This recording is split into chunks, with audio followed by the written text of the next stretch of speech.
पर मेहनत की। मेरा बाप उलमा के साथ रहता था, उलमा की खिदमत करता था, इल्म दीन की अहमियत को जानता था। मुझे पकड़ा, मदरसे में डाला, अच्छी तालीम दी, तरबियत किया। मेरे बाप को नाम लिखना नहीं आता था, लेकिन आज हाल ये है कि उसका बेटा पूरी दुनिया में काम कर रहा है। अच्छा ये भी सुन लो, मेरे घर में 8 डॉक्टर है, 2 MBBS, 2 BDS, 2 BOS, 2 बाबा भी डॉक्टर है, समझे क्या? और घराना तो मजदूर, घराना क्या मजदूर, पढ़ा लिखा घराना नहीं था। लेकिन जब अब्बा हुजूर को शिक्षा की अहमियत समझ में आ गई तो अब्बा हुजूर ने किराना दुकान लगाया, पुड़िया बांधा, डबल रोटी बेचा। क्यों? लेकिन पढ़ाने का काम किया, इंतजाम किया, तो आज अल्लाह ने यहाँ तक पहुंचाया। और याद रखो, आखिरी बात कह रहा हूँ कि इल्म ही आपको इज्जत दिलाएगा, रुपया पैसा इज्जत नहीं दिलाएगा। रुपये पैसे की आज के जमाने में कोई अहमियत नहीं है। चोरों के पास पैसे है, लुच्चों के लफंगों के पास पैसे नहीं है। अरे बोलो ना, है सबके पास। और हमारे तो प्रेषित ने कहा है कि जब कयामत करीब आएंगी तो पैसा आम हो जाएगा। क्या हो जाएगा? तो पैसों से इज्जत नहीं मिलती। अभी आपको मालूम है, मैं आपको समझाने के लिए कह रहा हूं, पैसों से इज्जत नहीं मिलती। आज मैं जब जाता हूं तो सोने चांदी और हीरे की जवाहरात की फैक्ट्रियों के और दुकानों के और शोरूम के मालिक मेरे लिए टॉयलेट में चप्पल रखते, जूता पहनाते। तो काय की वजह से?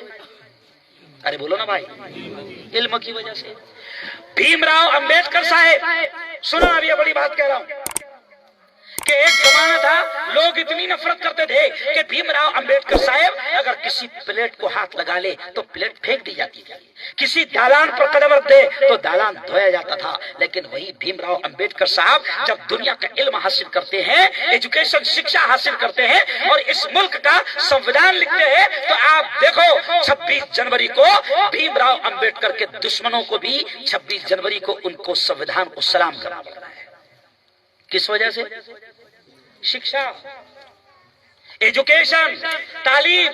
तो इसलिए मैं इसी शेर पर बात खत्म करूंगा कि तालीम इल्म की बड़ी अहमियत है, बड़ी अहमियत है। हर जगह मैं ये शेर कहता हूं कि जिंदगी मांगो किसी से न मोहब्बत मांगो, जिंदगी मांगो किसी से न मोहब्बत मांगो, तख्त मांगो न कोई ताजो हुकूमत मांगो, झूठी दुनिया है ये, दुनिया की न शोहरत मांगो, सिर्फ अल्लाह से तुम इल्म की दौलत मांगो।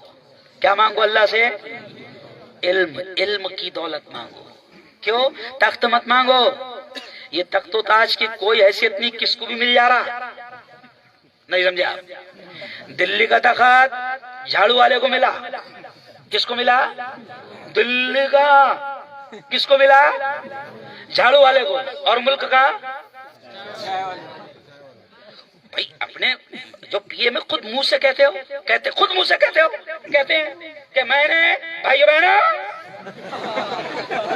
वो खुद कहते हैं, यानी कोई ये ऐब की बात, वो खुद कहते हैं भाइयों बहनों मैंने ट्रेन में चाय बेचा है। तो अब देखो मुल्क का तख्त किसको मिला? भाई चाय वाले को।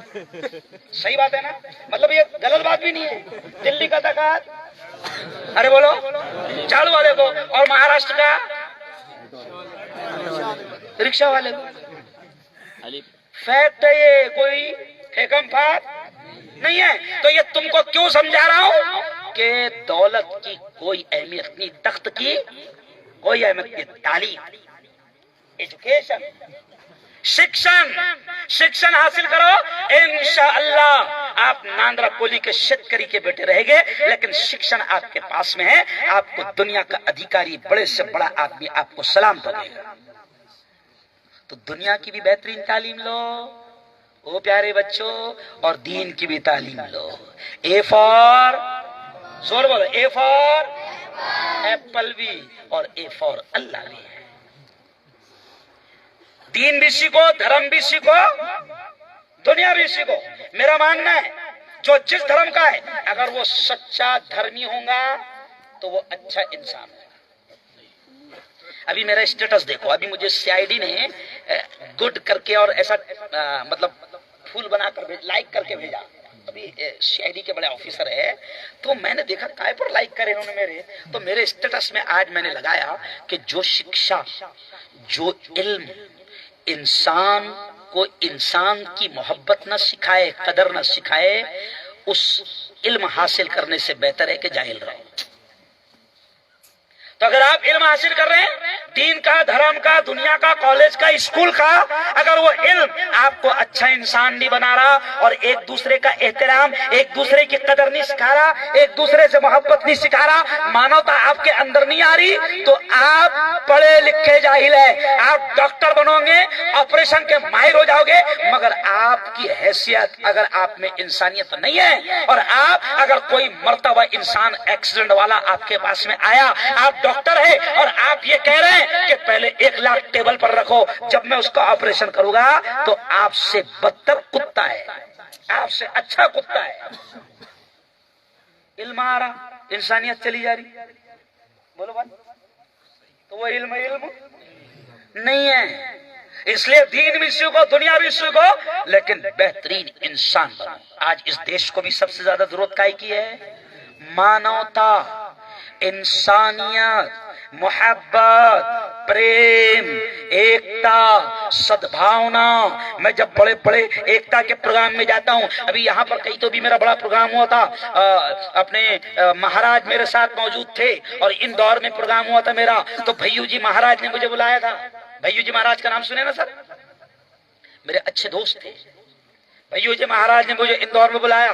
मौलाना वो प्रोग्राम कितना बड़ा होगा, आप इससे अंदाजा लगाओ कि भैयू जी महाराज ने जब मुझे बुलाया तो उस प्रोग्राम में 3 स्टेट के मुख्यमंत्री थे। तो प्रोग्राम कितना बड़ा होगा? 3 स्टेट थे, महाराष्ट्र का मुख्यमंत्री, राजस्थान का मुख्यमंत्री, मध्य प्रदेश का मुख्यमंत्री।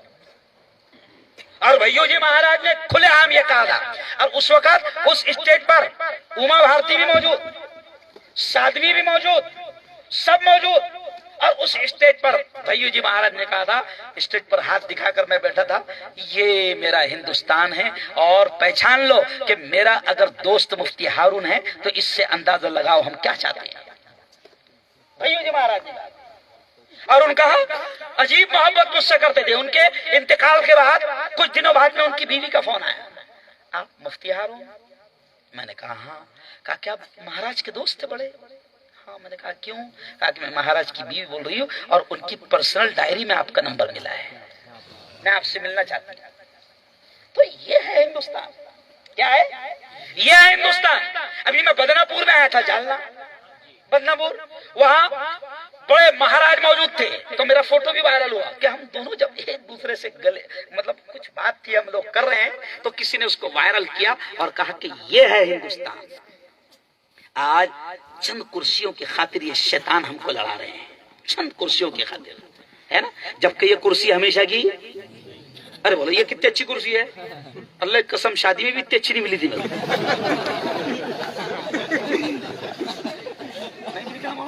क्योंकि अपन कुर्सी पे बैठते नहीं शादी में, समझ जा, कितनी अच्छी कुर्सी है, लेकिन फिर भी अभी उठने से पड़ेगा कि नहीं मेरे को? अरे बोलो ना भाई। तो ये कुर्सी की खातिर ये शैतान अपने को लड़ा रहे हैं। लेकिन आखिरी बात मैं कहूंगा कि मौलाना आज भी भारत कहाँ जिंदा है?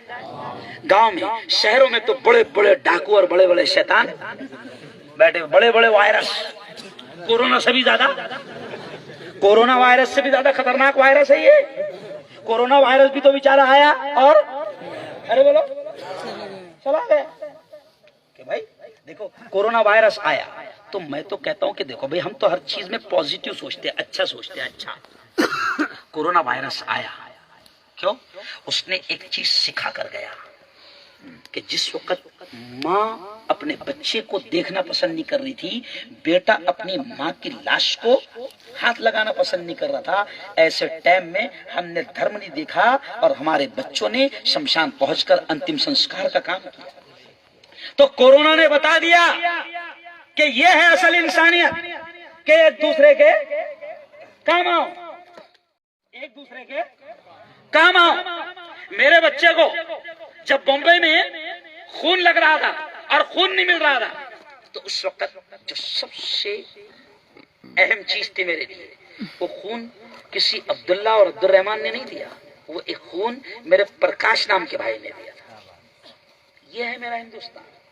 ये चंद शैतान है, नालायक है, मैं तो डायरेक्ट कहता हूँ कुत्ते हैं, कमीने,